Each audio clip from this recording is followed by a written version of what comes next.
Depuis le 13 avril 2021, l'administration communale de Bantais est paralysée du fait de l'absence prolongée et non justifiée du maire Edmond Babalekon-Laourou.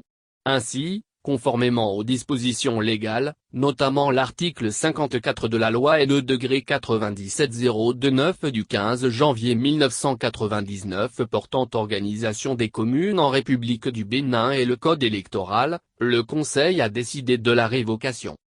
En dépit des rappels à l'ordre, le maire Edmond Babalekon-Laourou n'a pas daigné rejoindre son poste depuis le 13 avril 2021. Cette absence prolongée et non justifiée du maire constitue un frein aux activités de la mairie, qui est du coup paralysée. Par ailleurs, un compte-rendu du ministre de la Décentralisation et de la Gouvernance locale fait apparaître que le maire s'est rendu coupable de manquements constitutifs de fautes lourdes et de violation des règles de déontologie administrative.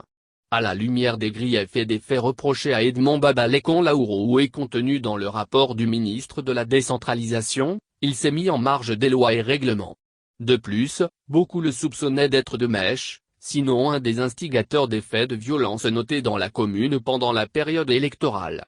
Il a manqué de façon à tous ses devoirs de première autorité communale qui, de surcroît, exerce le pouvoir de police administrative. Ces faits sont constitutifs de fautes lourdes de déontologie administrative. Le gouvernement se devait donc de prendre ses responsabilités afin de débloquer la situation au niveau de l'administration locale, afin que celle-ci retrouve son fonctionnement normal.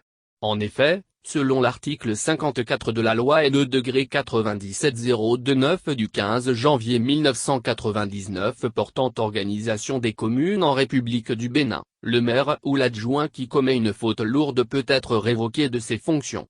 De plus, code électoral établit qu'en cas de vacance de poste de maire ou d'adjoint au maire par décès, démission ou empêchement définitif pour toute autre cause, il est procédé, sous quinzaine, à son remplacement. Au vu de tous ces griefs et manquements, la décision de révocation de maire Edmond Babalekon-Laourou est juste et pertinente. D'autant plus que la rupture a décidé depuis 2016, de fonctionner dans la discipline et le respect des textes et sur la voie du développement, où les compromissions politiciennes ou l'impunité n'ont plus droit de citer. Il donc est à saluer que le gouvernement ait agi en respect des textes qui régissent la matière. Le ministre de la Décentralisation et de la Gouvernance locale est instruit par le gouvernement de prendre les dispositions nécessaires pour pourvoir à son remplacement conformément aux textes en vigueur.